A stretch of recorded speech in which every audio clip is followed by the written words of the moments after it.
Your Drink is part of a statewide program that PWP is participating in. And what it means is we want people to think twice about what they're drinking and rethink your drink to something more healthy like water. These hydration stations are unique. Pasadena is installing the first of its hydration stations here right outside the La Pintoresca Library, which means that anybody can take their own reusable water bottle and go over there and fill it up with Pasadena's finest water. So as far as that goes, that means we don't have to put any more plastic bottles in the landfill. This is part of a statewide day of action. And it really is one of those wonderful opportunities where what we're focusing on here is everyone's health. And so it's one of those issues that shouldn't be controversial. It's hard to find those issues. This water is the best water in the city. Because it's Pasadena water, it's the only water that we have in this city. So that's why it's the best water, but it's the best water in the country. And I'm telling you, I'm drinking it right now, and it actually tastes really good. We want people to feel a sense of pride in their water here in Pasadena. We do get 40% of our water here locally, which is a great resource for the community. In 2011, we passed a policy for healthy vending and a procurement policy, so we were trying to make sure that our city was healthy. And so this is just another event that we had to promote more water, physical activity, when you're thirsty. It's just overall health for all of us here in the city. The average 20-ounce bottle of sugar-sweetened beverages that were in our vending machines contain 17 teaspoons of sugar. So if somebody had one of those every day for an entire year and did not increase their physical activity to burn off all that extra calories, at the end of the year, potentially they could gain an additional 25 pounds of fat in their bodies. So get your sweet from your fruit, get your sweet from some of the foods that we have, and get it naturally, and just drink water. In the United States, about half the sugar that we consume is from drinks. And we don't usually think of drinks as a major source of calories, but in fact, we consume about 400 calories per day just in sugary drinks. Sometimes people think that water doesn't taste good, and that's why they don't want to give up their sugary beverages. But I differ with that opinion, because I have tasted the delicious fruit water that our nutrition program provides a recipe for. So you can ask us for that recipe, but it's very simple. It's tap water. And you can add any fruit that you like the flavor of: strawberries, oranges, even cucumber, spa water. We like to make that as an alternative to sugary beverages because it doesn't contain sugar and it's delicious. This initiative continues health and wellness for all Pasadenians by making sure that they are drinking more water and less sugary drinks. Just by cutting the ribbon of this brand new hydration station, I helped at least 5 or 6 kids fill up their own bottle of waters because they weren't able to tall enough to actually reach it. And then also, I noticed lots of parents filling up water for their children. So just actually starting that and having a bottle, knowing to use a reusable bottle. We're more than happy to really support the initiative of Rethink Your Drink and making sure that our community is drinking water. So all around, I think it's really great for the community, and we're happy to be a part of it. Fortunately, in Pasadena, all the people have access to a good, safe drinking water. But there are many places where people don't have access to that clean water. So and the health effects manifest themselves over a period of time for them. So it's very important to live healthy, have healthy drinking and a safe drinking water. We have many programs that help residents save water, everything from providing a $2 rebate on removing turf and putting in drought-tolerant plants and drip irrigation. We provide rebates on high-efficiency toilets and clothes washers. And this is just one other opportunity to add to our portfolio of water conservation items that we have for the community and to enhance their understanding and awareness of water and water conservation. And we think hydration stations throughout the community will definitely provide residents with an opportunity to become more connected to the importance of conserving water. Drink water every day. It's very healthy for you. Refreshing. We certainly encourage people to drink water from the tap. You don't need to put extra filters. You don't need to put additional devices. It's a better substitute, in our view, to the bottled water. And Also, we strongly encourage to use recyclable or reusable type water bottles so that there is less waste into the environment and you can use the same bottle again and again with the same fantastic tasting Pasadena water that we provide to our community.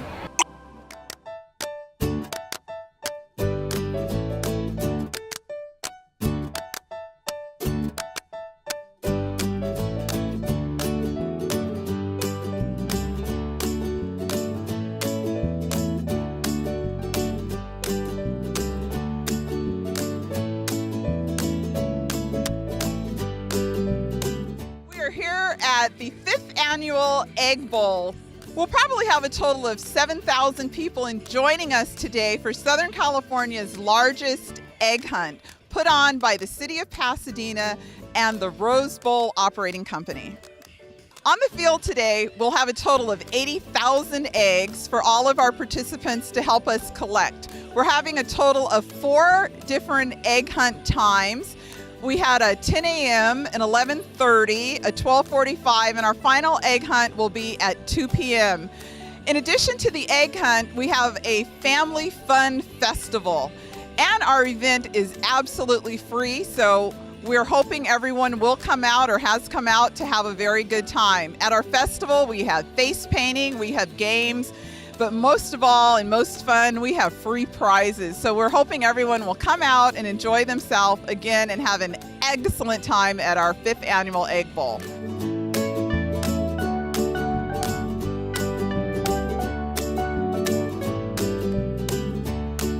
Well, we had a beautiful day and our kids enjoyed. We are here with our friends and we really had a great morning to start with, and the egg hunt was phenomenal.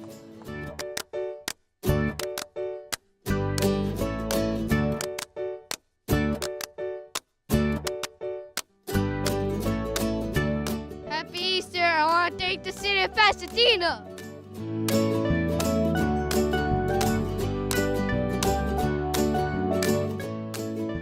Happy Easter!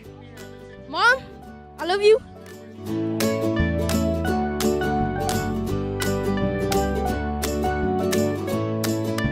Yeah. Happy Easter! Happy Easter. Happy Easter, Pasadena.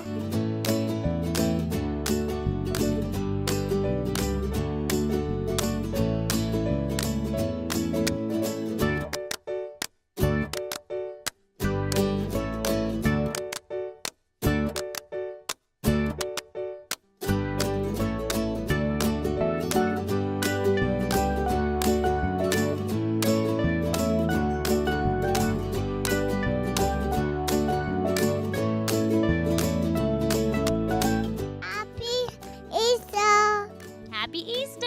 Happy Easter, City of Pasadena. Happy Easter!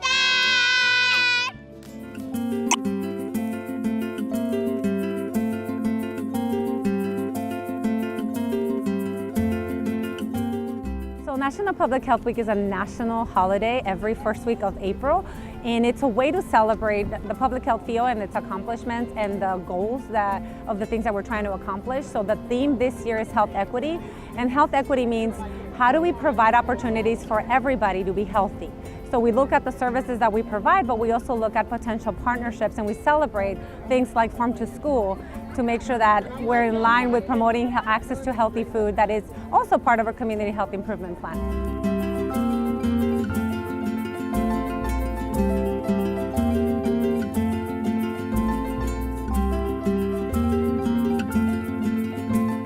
My position is the division manager. It's one of 5 divisions. It's health promotion and policy development.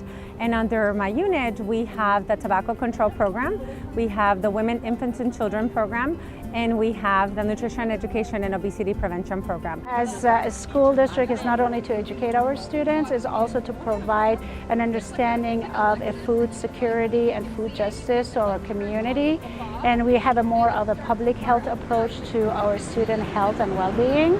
So we always partner with Pasadena Public Health Department to come out and provide information regarding access to produce, to fresh produce, or access to CalFresh, or any other resources that we can help our family to be healthy.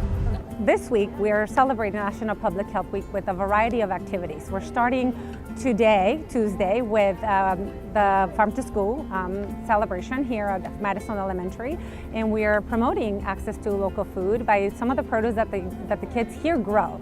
And they grow it, and they eat it, and they buy it. So it's a really great way of promoting access to healthy food, which is something that the health department really believes in. In communities of color, we want to make sure that people have access, not just down the street, but even at the local schools. So that's really important. Tomorrow, we're moving into a health equity panel, and we're having a panel discussion on a variety of topics that are really underlying social determinants of health, meaning education, housing, employment, all of those things that really determine a person's chances to be healthy. We're having speakers on a variety of topics, and we're going to talk about how do those things contribute to someone's health. And we're going to be doing that at PCC from 4 to 5:30. And then on Saturday, we're joining with Help for Stroke, and they're hosting a 5K at Pasadena High School, and we're going to be partners with them at that event as well. And then on Friday, we're having a spoken word open house at day 1.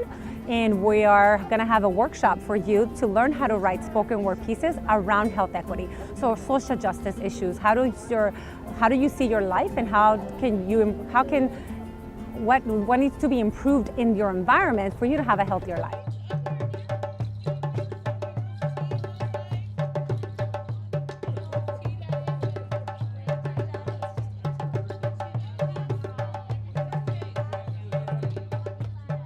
Currently, I'm an organizer for a nonprofit called CCWP, California Coalition for Women's Prisoners. I am an active member of IOW, and I have been since I was 15 years old. I work with about 5 different nonprofits. My work is not limited. I'm a prison abolitionist, and I'm all about equality. Writing is therapy. So in the long run, it really helps people like myself, ourselves, to be able to, get to know ourselves and expand and move forward and break through whatever it is that we've dealt with in the past.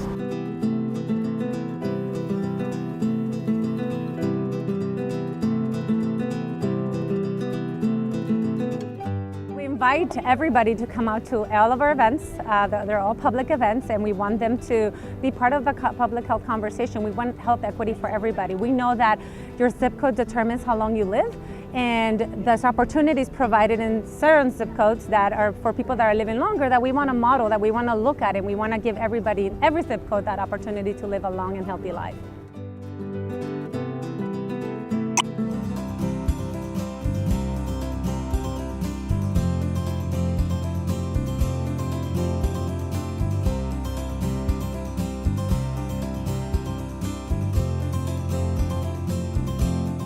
A protected bike lane is a bicycle lane that's protected from vehicular traffic by either parked vehicles or some kind of buffer, raised buffer. It could be an island, could be painted with delineators.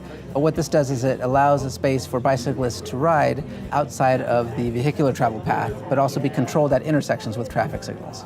This bike lane will be located on Union Street between Arroyo Parkway and Hill Avenue, and it'll also have a connection to Cordova Street through Holliston Avenue, where it's a bike boulevard, where we're adding a couple of new traffic signals there to connect the bicyclists onto the Union Street protected bike lane from the north-south corridors.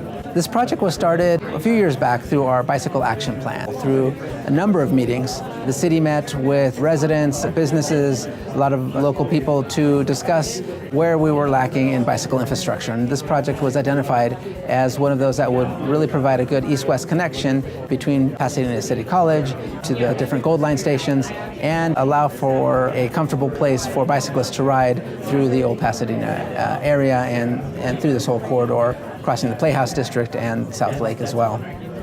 This project is important to Pasadena because it allows residents to be able to use their bicycles to visit local attractions and allows that east-west connection in an environment where it's comfortable for bikes to ride on the street but not have to be mixed with vehicular traffic. It also keeps the bicyclists off the sidewalk, so it separates them from the pedestrian traffic as well. There are various design elements that had to be taken into consideration when developing this protected bike lane. First and foremost is driveways. So The ability for bicyclists to cross driveways required us to take some innovative approaches that have been used throughout the country to make the driveways more visible to the bicyclists, and also for motorists coming in and out of driveways to be able to see bicyclists along the two-way protected bike lane. The bicycle will have its own traffic signal indication. Any left turns across the two-way protected bike lane will be controlled by a green, yellow, red left turn arrow. So the timeline for this project is that we're currently in the 60% design phase. This is our second community workshop since we reintroduced the project about May of last year. And we've taken the input that we received from the initial community meeting to help work our design and enhance our design to make sure that we're focusing on the concerns from the residents and the businesses in the neighborhood. The next phase of this design will be the 90% design, and we'll have a community meeting probably in November of 2019 where we will bring the 90% design out to the community so we can show how we've incorporated those comments and that we've received at this meeting as well. Once the design is complete, we package the project and have to go back to Caltrans for authorization to go into construction. That process can take between 6 and 9 months. And from there, we advertise the project for construction, we receive bids, and likely by the end of 2020, we will take this back to City Council for authorization to move forward with construction. So in 2021, we'll be in the construction window, and during that year, we will build this project. So we've had some great interaction with the public, we've received some great comments, and for the most part there's a lot of support for this project. From the bicycling community, obviously, but also from pedestrians. We think that it'll have a good impact on bringing people to the district as well, because now there's another way of getting folks to the different businesses, so we're seeing more support from the businesses. Anywhere where we see concerns or people are bringing us their concerns, we're trying to address those through the design phase. But overall, things are moving real well, and we think that this design will move forward smoothly and we'll move into the construction phase in 2021. Spring is an ideal time to plant or redo your landscape, and Pasadena Water and Power has recently created an online water-smart landscaping guide available at no cost to make it easy for you. Conveniently browse through the robust gallery of landscape designs and select the one that matches your style. Explore and learn more how to create your own cottage garden, rainwater garden, bungalow garden, and many more. Simply view and learn about the plant species that complement the landscape you want to create. All of the plants displayed on this online guide are drought-tolerant, sustainable, and sure to thrive in the California climate. Each plant species is clickable and gives details along with useful information like the plant type, anticipated height, ideal flowering season, and watering needs. And as an added convenience, once you find the plants you like, simply select the plant species and it pre-populates into a printable list. Now all you have to do is take your plant list to your local nursery to get started, and you're one step closer to making your dream water-smart landscape possible. To learn more, visit pwpweb.com/landscapes.